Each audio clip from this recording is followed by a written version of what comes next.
if you've had the unfortunate experience of being in a car accident, then there might be a chance that you've suffered from something called whiplash, right? It can come from multiple different sources. It doesn't need to be a car accident, but that is one of the leading causes of whiplash. And so we're going to talk a little bit about that because we get asked a lot of questions about how does it happen?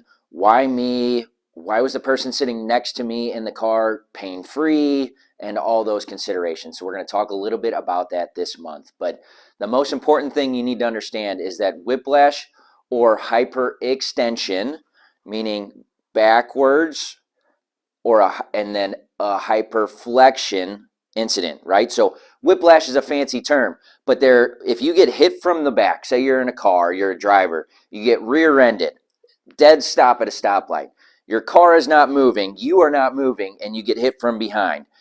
More times than not, what will happen first is your body tries to accelerate forward, which leaves your head behind, or a hyperextension position. So everything now on the front of the neck gets super stretched quickly, and on the back, it gets jammed down rather quickly. Then we have things like a seatbelt that holds us in place. So we accelerate, and then to slow down or decelerate, our seatbelt, our foot on the brake, things like that slows us down. So our body then stops. Well, your head's still playing catch up, and it will then accelerate forward, or it's decelerating really. But it leads to a hyperflexion position, okay? So now everything on the front of the neck is getting compressed, and everything on the back of the neck is getting lengthened. All of these muscles, there's muscles that run from here all the way out to the shoulder. There's muscles that run straight down. But then there's also tiny little ligaments in between each of our bones. Most people have sprained an ankle by now, right? A sprain. That ligament got pulled and stretched. That's also what whiplash is, right? It's a pulling and stretching of the ligaments and muscles, a strain of the muscles in your neck and back, all right? We are specifically talking about the head in this position. The same scenario can happen in your low back as well.